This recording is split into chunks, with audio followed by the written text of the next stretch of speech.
네, 안녕하세요. 힐링무브 강사 이지원입니다. 근육학 마스터하기 벌써 11번째 시간입니다. 오늘은 후경부 근육에 대해서 학습해 보도록 하겠습니다.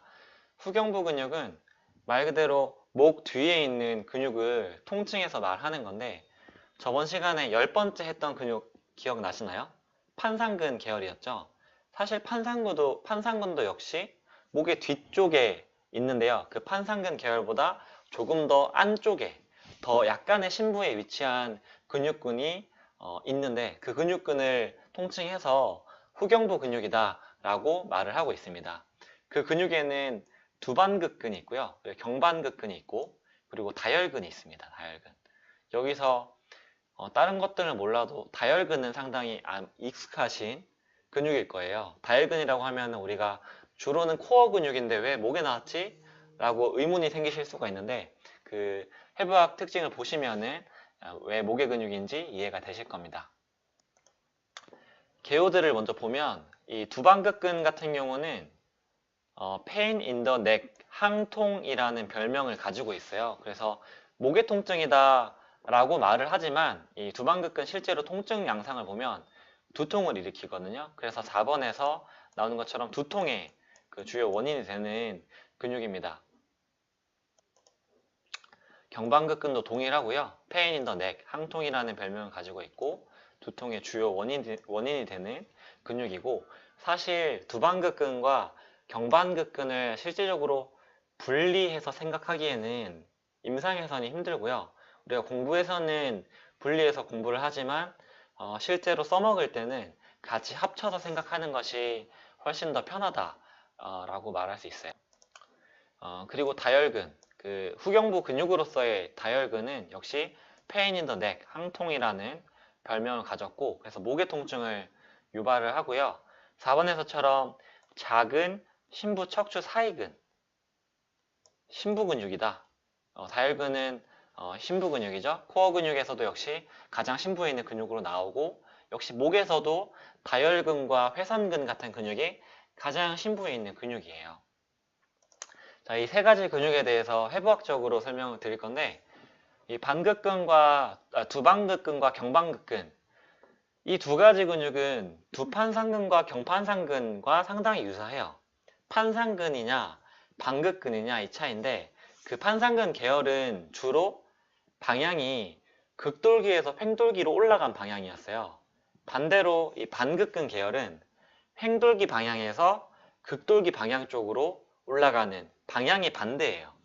그래서 살펴보면 이 두방극근 같은 경우는 기시가 C4에서부터 C7, 4번에서부터 7번 경추의 횡돌기에서 이제 시작을 하게 되죠. 횡돌기에서. 그리고 끝나는 부분이 후두골의 상항선과 하항선의 중간이다 라고 해서 위로 올라와서 중간에 이렇게 붙게 되죠. 그리고 경방극근은 T1에서부터 T6의 횡돌기, T1에서 T6의 횡돌기, 그리고 C2에서부터 C5까지의 극돌기 해서 방향성이 지금 이렇게 어때요? 바깥쪽에서부터 안쪽으로 주행하죠. 그래서 이러한 생김새 때문에 얘네들이 작용을 했을 때 목을 어디 방향으로 돌릴 건지가 결정이 나는 거예요. 미리 한번 생각해 보세요. 오른쪽에 있는 방극근이 작용을 한다면 고개는 어디로 돌아갈 건지, 오른쪽에 방극근이 작용하면 고개가 오른쪽으로 돌아가나 왼쪽으로 돌아가나. 답은 뒤에서 바로 설명드릴게요. 자, 이 근육들을 3D 해부학으로 보고 오겠습니다. 네, 전체 근육을 먼저 보시면요. 뒤에서 봤을 때 승모근이 표층에서 가장 보이고 자, 승모근을 걷어냈을 때 나오는 근육이 자, 여기 있는 근육이 스플레니어스 캐피티스 뭐죠? 두판상근. 저번 시간에 했던 그 두판상근이고요. 이 두판상근과 겹쳐 있지만 그보다 더 심부에 붙어 있는 이 근육이 세미 스파이널리스 캐피티스라고 하는 두 반극근이에요. 반극근. 세미가 반이라는 뜻이고 스파이널리스가 극돌기에 붙어 있다고 해서 스파이널리스예요. 그래서 반극근인 거예요. 두 반극근. 캐피티스는 머리를 뜻하고요. 그래서 얘를 독립해서 보면 이런 그림이 나오는 거예요. 어때요? 상당히 길죠? 그래서 흉추의 횡돌기에서부터 올라가서 머리에 붙게 되는데 정확한 위치는 상항선과 하항선 사이라 그랬어요. 자, 여기서 상항선과 하항선 구분하면 여기 있는 융기가 외우도 융기라는 곳이고 외우도 융기에서 나온 이 선을 상항선이라고 해요. 이 상항선에는 상부 승모근도 붙고요. 그리고 후두근도 붙는다고 했어요. 그리고 하항선은 그보다 더 밑에 하나의 더 이제 선이 있는데 이 선을 하항선이라고 그래요. 그러니까 이 근육은 그 사이에 붙는 거죠. 상항선과 하항선의 사이에 정지를 한다. 그렇게 볼 수 있고요. 사실 기능에서 배우겠지만 이 근육이 목의 회전에도 관여한다고 했지만 지금 방향성을 봤을 때 그렇게 회전에 크게 관여할 것 같지는 않다라고 이미 유추를 할 수가 있겠습니다. 네, 그래서 지금은 먼저 세미스파이널리스 캐피티스 두 반극근을 봤고요. 자, 두 반극근을 한번 제거해 볼게요. 자, 이렇게 지금 두판상근 있다가 두판상근이 제거됐죠. 제거되면 이 두 반극근이 있고 두 반극근보다 더 밑에 이 두 반극근보다 더 밑에 깊이 있는 곳을 보면 세미스파이널리스 서비시스가 있어요. 즉 얘가 바로 경방극근이거든요. 어때요? 상당히 깊이 있죠. 그 옆에 있는 이런 척추 기립근들 거의 척추 기립근과 생긴 게 다르지가 않아요. 그렇게 좀 길게 생겼으면서 등뼈, 윗등뼈랑 목 부분까지 와서 붙게 되는 거죠. 자, 따로 떼서 보면 자, 그렇게 길지는 않아요. 그래서 등에서부터 목에까지 붙어 있고 방향성이 거의 수직에 가까운 거의 일자지만 횡돌기에서부터 극돌기 방향으로 가는 그러한 방향을 가지고 있어요. 자, 그래서 그 기능을 미리 말씀드리면 자, 이 근육이 사용됐다. 그럼 목은 어디로 돌아가냐? 답은 반대입니다. 왜 그렇겠어요? 자, 기시가 지금 횡돌기에 있어요. 그리고 정지가 극돌기에 있어요. 자, 그러면 얘네들이 이 부착부를 당긴다고 하면 목이 이쪽으로 돌아가는 거예요. 극돌기가 이쪽으로 돌아가니까 목은 반대로 돌아가겠죠. 이해되시나요? 극돌기가 오른쪽으로 당겨지니까 목은 반대로 돌아가는 게 맞죠. 그러니까 오른쪽 이제 반극근이 작용을 하면 고개는 반대쪽으로 돌아간다. 그러니까 판상근이랑은 반대인 거예요. 견갑거근과도 반대인 거예요. 근데 얘네들은 흉쇄요돌근이나 상부 승모근과는 같은 방향이에요. 그래서 저번 영상에서 제가 구분해서 정리해 놓으라고 했잖아요. 목의 회전에 관여하는 근육 중에서 목의 회전을 같은 쪽 방향으로 같은 쪽으로 작용을 하는 근육이 뭐가 있는지를 구분을 해 놓으셔야 되고 반대쪽으로 돌리는 근육이 뭐가 있는지를 구분을 해 놓으셔라. 저는 지금 설명을 해드리고 있지만 영상을 보고 그냥 보는 것에서 끝나면 이제 기억은 그냥 휘발돼서 없어져 버려요. 그래서 본인이 직접 적어보거나 아니면 PPT로 만들어 놓는 게 훨씬 도움이 되십니다. 네, 그리고 후경부 근육에서의 다혈근 같은 경우는 C2에서부터 C5의 극돌기에 붙는다 라고 했고요. 그 정지는 C4에서부터 C7까지의 관절 돌기, 그러니까 횡돌기로 붙는다. 밑에 있는 횡돌기에서 위에 있는 극돌기 쪽으로 주행을 하게 되는 거예요. 그래서 이 방향에서 이 방향으로 주행하는 거예요. 밑에서부터 위로, 밑에서부터 위로, 밑에서부터 위로 주행을 하기 때문에 지금 방극근과 주행 방향이 동일한 거예요. 하지만 더 깊숙이 밑에 있죠. 그리고 지금 보는 것처럼 다혈근을 그 목에서만 표시를 했는데 사실 다혈근이 목에만 있는 게 아니고 어디서부터 어디까지 있냐면 C2에서부터 제일 밑으로 내려가서 골반까지 붙어 있어요. 천골까지. 자, 보게 되시면 자, 이 사진 보세요. 지금 다혈근은 C2에도 있고요. 내려가서 요추에도 있고 천골에도 붙어 있어요. 즉 다혈근은 이 척추의 전체에 다 붙어서 척추 심부에서 그 척추 뼈 자체를 그 분절로 컨트롤하는 기능을 하게 되거든요. 하지만 지금은 후경부 근육을 설명하고 있기 때문에 이 목의 부위에서 설명을 드리는 겁니다. 자, 여러분들 알고 있다시피 다혈근은 가장 심부 근육이죠. 심부 근육 중에 하나죠. 그래서 표층에서부터 근육들을 걷어내다 보면 아직도 다혈근이 안 보여요. 자, 이제 남은 거는 지금 뭐죠? 기립근들이 남아있죠? 이 기립근도 걷어내야 돼요. 기립근을 걷어내다 보면 남는 근육, 여기 안에서 보이는 근육, 이 근육이 다혈근이에요. 그래서 다혈근 위에 뭐가 있냐면 세미스파이널 서비시스, 이제 경방극근, 다혈근과 그 경방극근이 다혈근의 바로 윗부분에 있고, 그리고 스파이널리스 서비시스, 이거는 극근이죠, 극근. 그러니까 그만큼 깊이 있는 근육이에요. 그래서 모티피더스만 따로 보게 되면 어때요?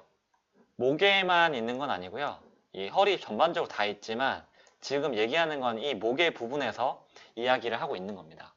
그래서 허리에 있는 다혈근은 위치가 이제 허리 부분이기 때문에 허리 파트로 갔을 때 또 다시 학습을 하게 되실 거예요.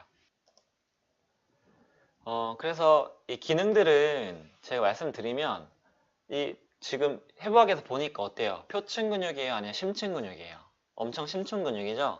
이 심층 근육들의 특징은 기능을 힘을 일으키거나 움직임을 뭔가 크게 일으키는 게 아니에요. 오히려 그 자세를 유지하는 자세 유지근일 확률이 많죠. 그래서 이 반극근이나 다혈근 같은 경우도 자세 유지하는데 더 많이 쓰인다 라고 할 수 있습니다. 특히 목을 밑으로 내리고 있을 때 얘네들은 신전을 하는 근육이니까 목을 밑으로 내리고 있을 때 이 목을 받쳐서 들고 있게끔 하는 거죠. 목을 잡고 있는 거예요. 팽팽하게. 그러니까 목을 계속 내리고 있으면 이 반극근이나 다혈근이 긴장도가 많이 증가를 하겠죠. 그래서 기능을 따졌을 때는 굴곡에 대한 저항하는 신전근이다 이렇게 보시면 될 것 같아요.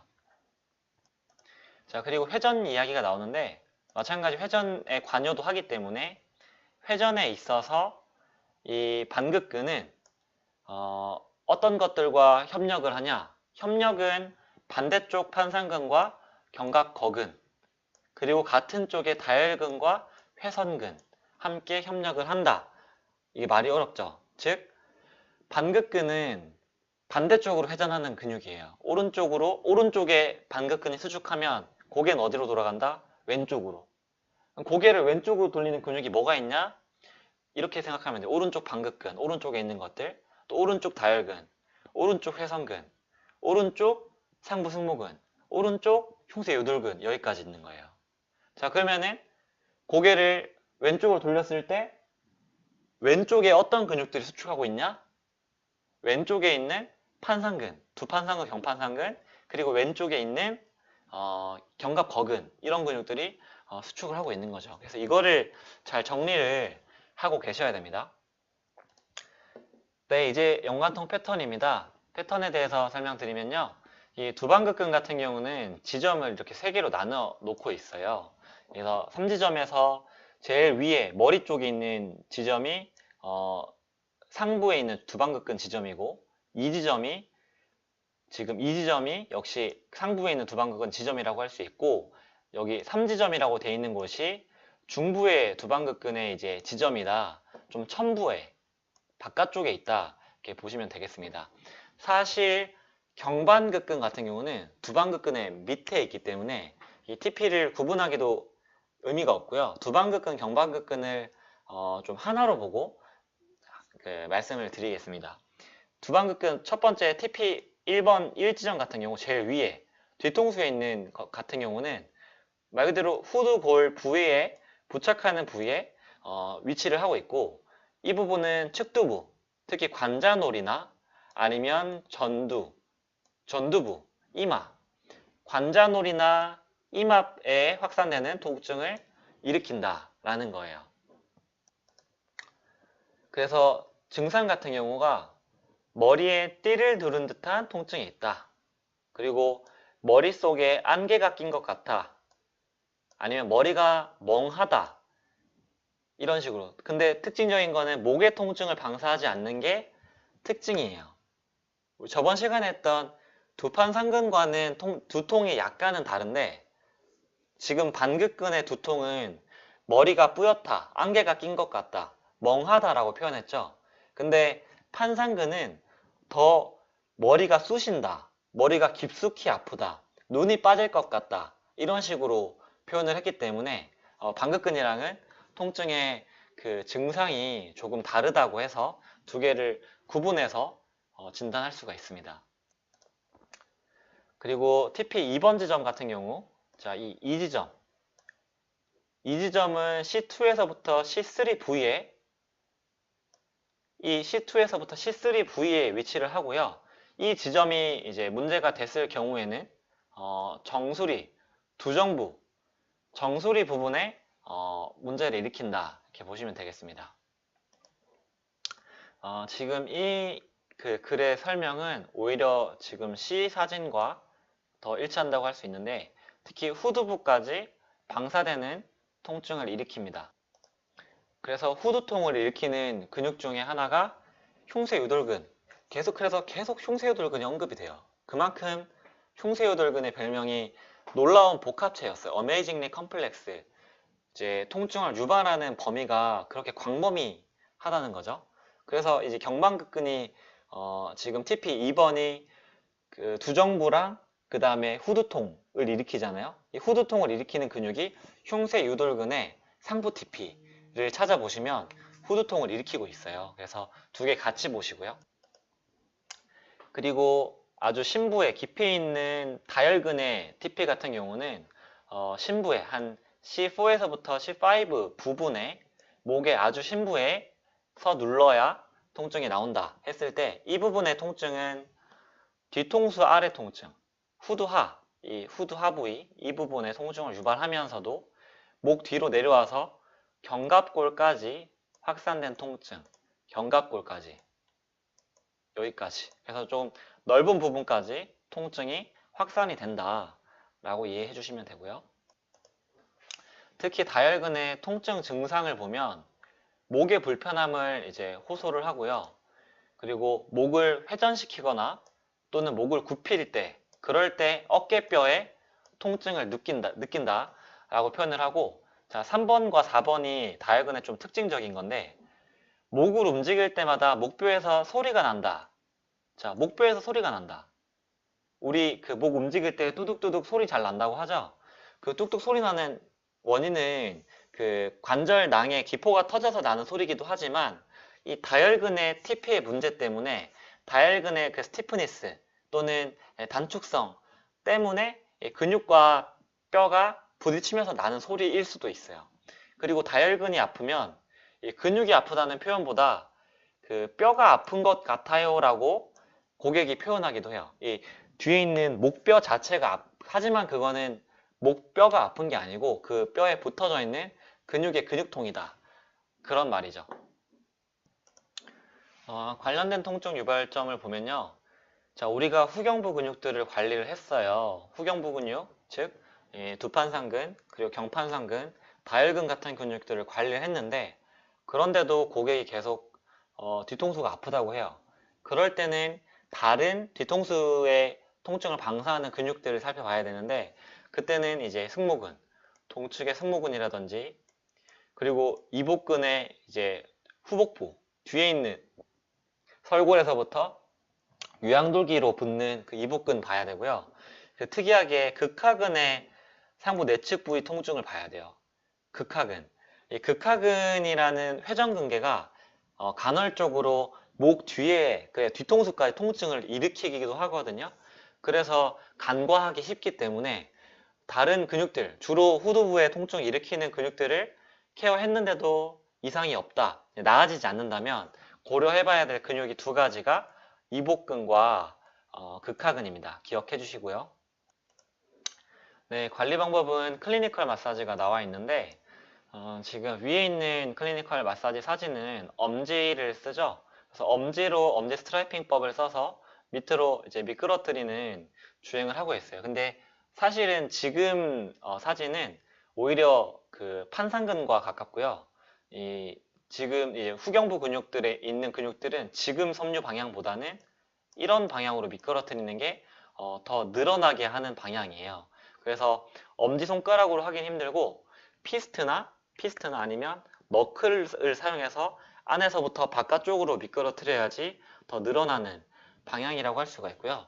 그리고 만약에 클리니컬 마사지 할 때는 엄지를 저는 최대한 사용하지 말라고 가르쳐요. 왜냐면 엄지관절은 상당히 많이 사용하게 되고 그리고 과사용되게 되고 그러다 보면 엄지 자체가 염좌가 발생을 할 수가 있어요. 그러면 일을 할 수가 없잖아요. 그러니까 엄지는 본인과 가족을 위해서 아껴두시고 엄지 외에 다른 신체 부위를 많이 사용하시길 추천드리고 특히 제가 추천드리는 거는 이 너클이에요. 너클. 엄지만큼 작고 강하기 때문에 너클로 이제 미는 연습을 많이 하시면 손에 대한 피로감도 줄일 수가 있고 엄지만큼 효과적으로 마사지를 할 수가 있습니다. 네, 그리고 자가 마사지, 자가 스트레칭, 자가 스트레칭에 대해서 말씀드리면, 자, 지금 대상자가 목을 굽혀요. 자, 이 목을 굽히는 걸 통해서 어디를 늘리죠? 네, 오른쪽을 늘리죠. 근데 오른쪽을 늘리는데 고개는 어디로 돌아가요? 오른쪽으로 돌아가죠. 왜 그렇죠? 같은 쪽으로 돌려야 늘어나기 때문이죠. 즉, 후경부 근육들이 이제 수축을 하면 오른쪽에 있는 근육이 수축하면 고개는 왼쪽으로 돌아가죠. 그러면서 고개가 약간 들리죠. 그러니까 오른쪽에 있는 근육들을 늘리려면 고개를 내리면서 같은 쪽으로 돌려야 늘어난단 말이죠. 네. 그래서 고개의 굴곡, 목의 굴곡, 같은 쪽 회전 이것이 후경부 근육을 늘리는 방법이다. 이렇게 기억을 해주시면 되겠습니다. 자, 마지막 생체 이제 활성화 요인이에요. 활성화 요인. 자, 1번은 외부에서의 손상을 말하는데 직접적인 외상이죠. 교통사고와 같은 외상이 생기면 목에는 당연히 빠르게 목이 이렇게 움직이기 때문에 편타성 손상이라고 해요. 채찍질 손상. 채찍을 빠르게 치듯이 뒤에서 쾅 박으면 목이 이렇게 빠르게 움직이면서 꺾이면서 근육이 염좌가 되는 그런 직접적인 손상 때문에 손상이 되기도 하고 활성화가 되기도 하고요. 특히 이 밑에 있는 사진, 이 사진처럼 절대 취하면 안 되겠습니다. 지금 펜과 연필이 아래에 있기 때문에 너무 많이 깔아야 돼요. 그래서 앞에 있는 이런 것들을 사용해서 최대한 이 범위, 사실 이것보다 오히려 여기 눈앞에 있게끔 앞쪽으로 볼 수 있게 하는 게 가장 좋겠죠. 그래서 가장 안 좋은 게 컴퓨터의 모니터가 낮거나 키보드가 너무 낮았을 때의 문제예요. 그래서 키보드나 모니터가 내 눈높이에 맞출 수 있게끔 그렇게 업무 환경을 그 자세에 맞게 바꿔서 생활하는 것이 목에 대해서 목을 아프지 않게 하는 방법이고요. 마지막으로 한 말씀 드리겠습니다. 저희가 지금 계속 목을 공부하고 있는데 목은 결과적으로 문제가 생긴 곳이에요. 왜냐하면 목뼈는 상당히 작고 전체 척추뼈 중에서 작고 가장 위에 얹어져 있잖아요. 근데 그 밑에 있는 등이라든지 허리나 골반이 이미 무너졌다고 생각해 보세요. 그럼 그 위에 서 있는 목은 당연히 무너지죠. 그래서 이 목을 뭐 당기는 운동이라든지 목을 스트레칭 한다든지 이래도 목이 낫지 않는 이유는 자세가 안 좋기 때문이에요. 그래서 자세를 전체적으로 봐라. 골반을 보고 허리를 보고 전체를 보되 다시 부분을 봐야지 그것이 보이고 그리고 그 몸에 대해서 긍정적인 효과를 근골격적으로 일으킬 수 있는 방법이 된다라는 사실 명심하시고요. 네, 오늘 설명은 여기까지 하겠습니다. 들으시느라 수고하셨습니다. 감사합니다.